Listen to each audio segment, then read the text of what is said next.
Hello, everyone. This is Miss Lonergan. I want to give you the directions for making your own propaganda. What are you doing? Well, you are making your own propaganda poster for World War I. Your task, you'll create your very own World War I propaganda poster. The first thing you want to do is choose a purpose. What do you want people to do? Do you want to recruit people to the military? Do you want them to financially support the war, to conserve or save?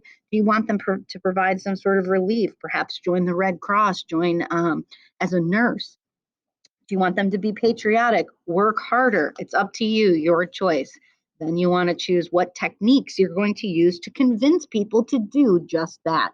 And then you'll sit down and get creative. That's sometimes the hard part.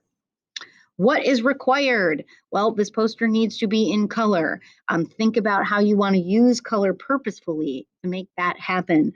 Think about the anti-German propaganda that we saw in class and how they use color. At the same time, think about some of the other posters we looked at and how they use color to maybe make something look more appealing. You'll need to choose your purpose. It's got to be very clear, and you'll need to have use at least two propaganda techniques. And you want to decide on a specific audience. You can't just say, "Oh, this is for all Americans." Narrow it down, because the more specific your audience, the better your propaganda is going to be, because you'll be able to respond in a convincing and persuasive way to that specific audience. So women, children, young men, get specific, not just Americans. The other thing we want you to avoid is don't try to copy or recreate an already existing propaganda poster. Mr. Kennedy and I have been doing this a long time. We've seen many propaganda posters that already exist. Don't try to fool us. So, how is this being graded? By purpose, audience, and technique. What is the purpose of your poster? Is it clear? Is it compelling? What are you trying to get people to do? You'll notice the compelling, meaning does it call us to do it, and is it persuasive? That's how you get a 4 out of 4.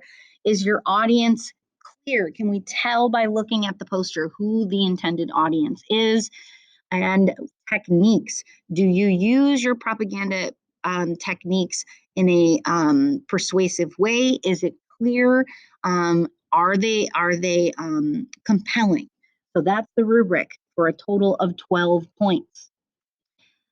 If you want some examples from past student work, you can click here to take a look. These are just some examples from years past, give you some ideas. You'll notice these are all hand drawn.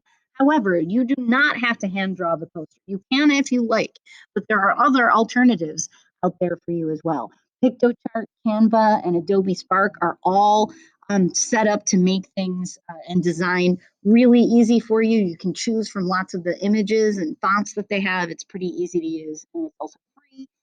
There's also Google Draw if that's your jam. But if you're more artistically inclined, unlike yours truly, go right ahead and hand draw.